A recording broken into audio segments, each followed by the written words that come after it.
Hello, ladies and ghouls.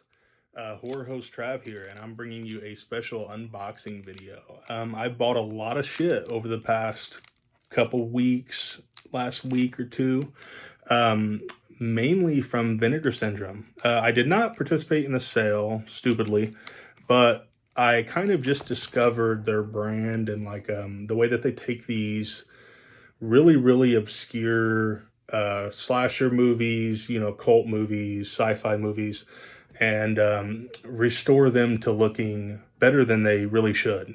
And yeah, I got a lot here.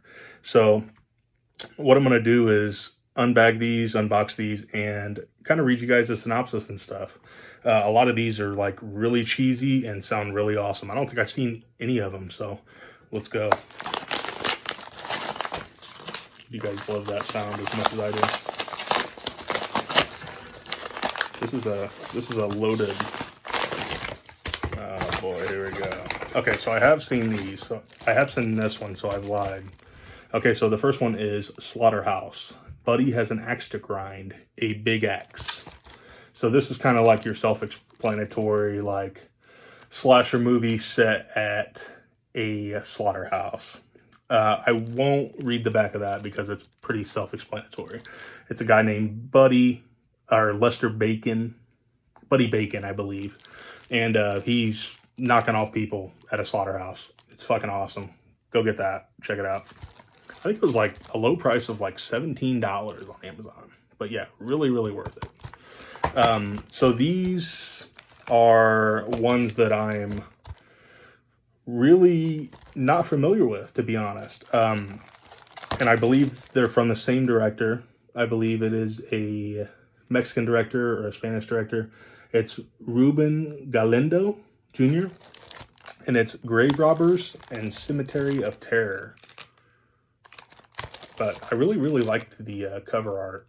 I don't know if you can see with the shine there. Okay, so Grave Robbers. In the early Spanish colonial age, the leader of a satanic sect was condemned to eternal damnation by a priest and was left to rot with an axe forever embedded in his chest. Amen.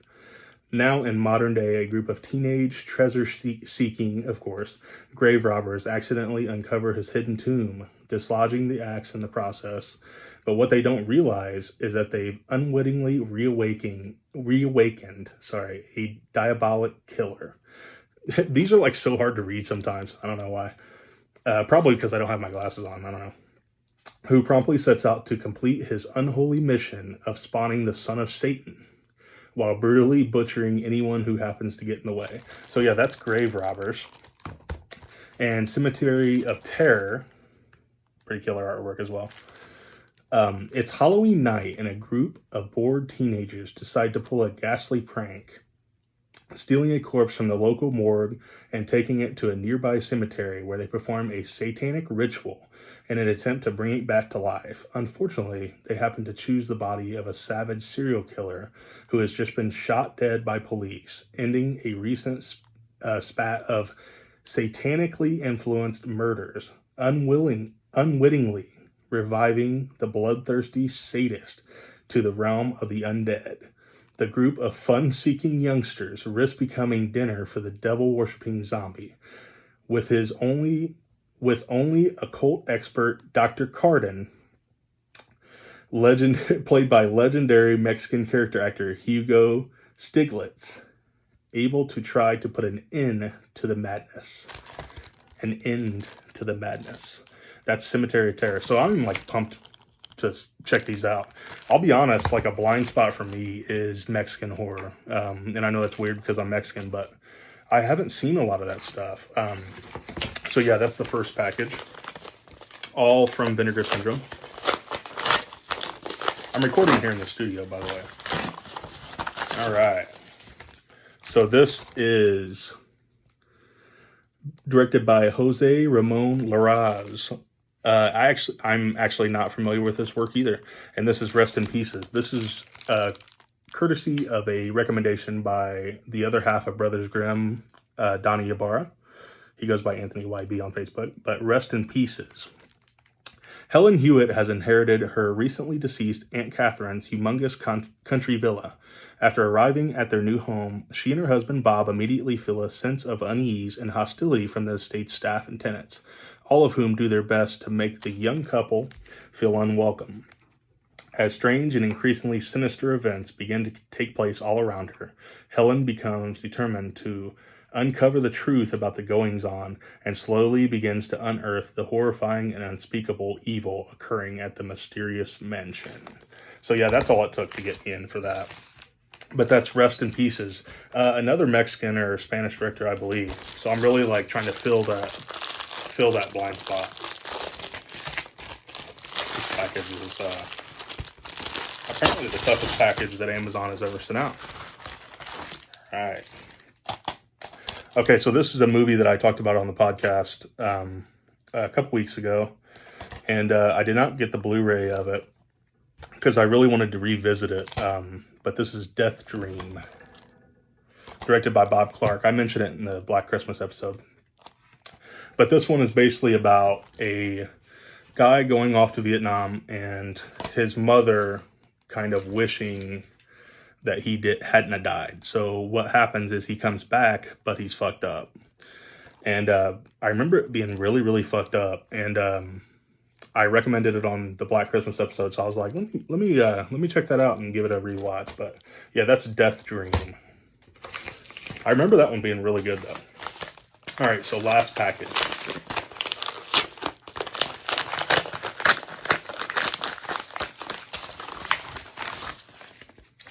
All right. First we have The Caller and The Suckling. Ooh.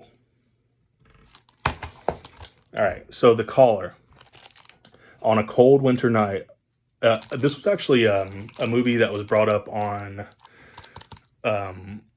All the Colors of the Dark, I believe, with Rebecca McKendrick and Elric Kane. But Elric Kane actually recommended this movie, so thanks for the recommendation. I actually haven't seen it yet, but it's called The Caller.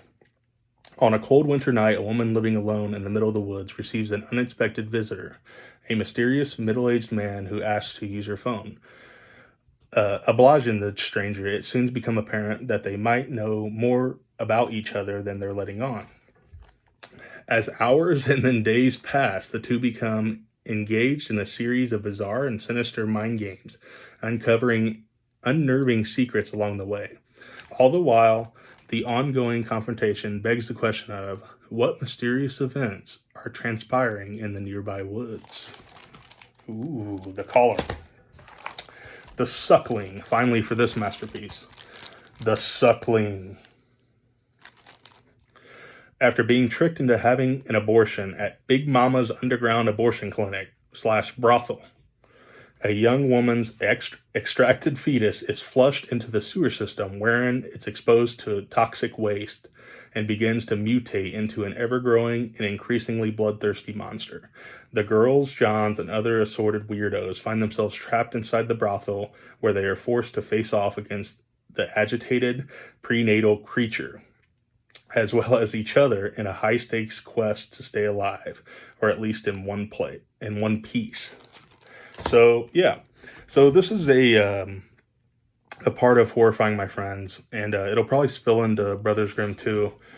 But I really, really love, we're really exploring the side of making videos, whether it's just on YouTube or, whatever, going directly to Facebook Live or whatever.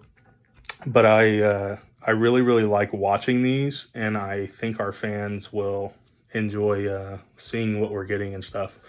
What are you buying? Tell me in the comments, what all you've checked out. I know the holidays have just passed and stuff, and film fans have bought a lot over these last couple weeks. So let me know what you've been buying. As you can see, I've been on a Vinegar Syndrome kick, man.